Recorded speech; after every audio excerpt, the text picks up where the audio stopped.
Bismillahirrahmanirrahim. Alif patah saya Raja Wali, bertongkat dua saya kemari. Bukan untuk memadah saya pada hari ini, tetapi untuk kita sama-sama menghayati, mendalami dan menjelami maudhu bicara yang berbunyi alam lestari, negara bestari. Segala apresiasi saya hurufkan buat saudara pengerusi kombinasi intelektual kehakiman berbisi. Guru-guru yang saya hormati, seterusnya hadirin hadirat yang dikasihi sekalian. Assalamualaikum dan salam sejahtera buat anda. Hadirin yang dikasihi sekalian, sebelum mulut membuka kata, sebelum lidah mengatur bicara, saya mengatakan dengan lebih jelas pendefinisian alam lestari. Menurut Kamus Dewa edisi keempat, lestari membawa maksud tidak berubah-ubah, kekal ataupun tetap. Oleh itu, bumi yang lestari dapat digambarkan sebagai persekitan bumi yang kekal, bebas daripada sebarang unsur kerosakan alam. Walau bagaimanapun, kemajuan era teknologi pada masa kini memperlihatkan kerakusan manusia mengeksploitasi alam sekitar secara berleluasa dan tanpa kawalan alam sekitar. Dieksploitasi secara rakus dan untuk melaksanakan berbagai projek pembangunan. Sebenarnya terdapat beberapa kesan terhadap alam sekitar yang berpunca daripada pengeksploitasian manusia secara besar-besaran.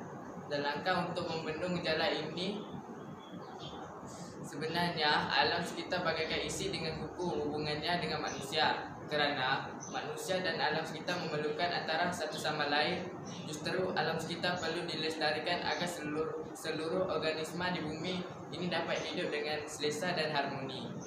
Hadirin hadirat sekalian, mari kita lihat langkah pembangunan lestari bagi mewujudkan suasana kemajuan negara yang lebih seimbang, mapan dan bestari. Indikator saya yang pertama bagi melestarikan alam sekitar agar negara lebih bestari ialah mengadakan kempen kesedaran alam sekitar. Tujuannya bukanlah untuk membebankan, melecehkan maupun menyusahkan hadirin hadirat, sebaliknya meminimumkan masalah pencemaran alam yang berlaku secara abnormal. Seperti mana proses penebangan dan pembakaran hutan untuk tujuan pembangunan yang kononnya untuk menjimatkan masa, tenaga serta mengelakkan berbagai kos. Deklarasi demi deklarasi telah dijalankan. Memang majoritinya semua individu sedar akan kepentingan menjaga alam sekitar, namun segala hanya rayuan manis di bibir, senyuman sinis dilemparkan. Kita sebenarnya tidak sedar bahawa bumi ini bukan milik kita. Sebaliknya kita hanya meminjam dari generasi yang akan datang. Tuntasnya, kempen kesedaran wajar dilaksanakan agar masyarakat sedar akan tindak tanduk mereka dan segera melestarikan alam sekitar. Warga hadirin yang bijak bestari, indikator saya yang kedua ialah ibu bapa perlu memainkan peranan dalam mengatasi masalah pencemaran alam sekitar. Hal ini kerana ibu bapa merupakan orang yang mempunyai masa senggang yang panjang bersama anak-anak. Terdapat segelintir remaja maupun kanak-kanak yang masih lagi acuh tak acuh dalam aspek kebersihan. Saya bawakan contoh yang mudah, pembuangan puntung rokok dan kertas pembalut gula-gula di merata-rata tempat. Acap kali kita lihat tempat-tempat seperti penjambas dan tandas awam dicemari oleh benda-benda kecil. Ini sebenarnya setiap individu daripada kita mempunyai peranan dalam usaha melestarikan alam sekitar. Walaupun ianya remeh, namun jangan disebabkan remeh kelak membinasakan masyarakat sekaligus merobek keindahan alam. Tegasnya, ibu bapa perlu memberi contoh dan teladan yang baik kepada anak-anak di samping menasihati mereka supaya mencintai kebersihan alam sekitar. Bak kata pepatah, melentur buluh biarlah dari rebungnya. Hadirin sekalian, indikator saya yang ketiga menekankan pihak media massa sebagai salah satu medium efektif dalam melestarikan alam. Hal ini merujuk kepada peranan media massa yang mampu mempengaruhi minda masyarakat, terutamanya remaja selaku generasi pelapis untuk melestarikan alam sekitar tercinta.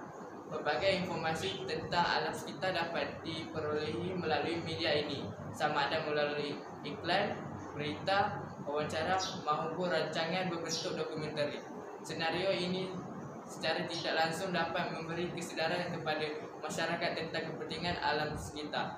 Apakah kesan-kesan kemusnahannya serta yang paling utama bagaimanakah cara-cara untuk kita menjaganya.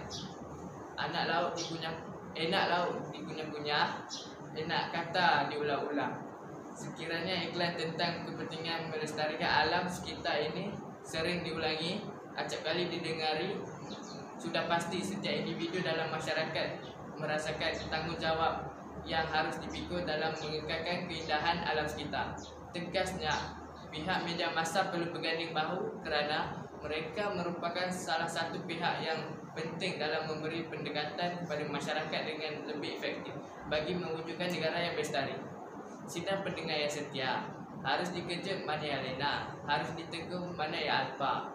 Sebelum manusia ditimpa bencana, sebelum alam mulai berbicara. Oleh itu, bukanlah mata seluasnya dan sama-sama kita memulakan ajakan paradigma dengan menanamkan semangat cinta akan alam sekitar. Jadi, anda bayangkan andainya alam boleh berbicara, dan mungkin inilah luahan perasaan sebarang pokok merati ataupun seekor semut merah. Konklusinya, manusia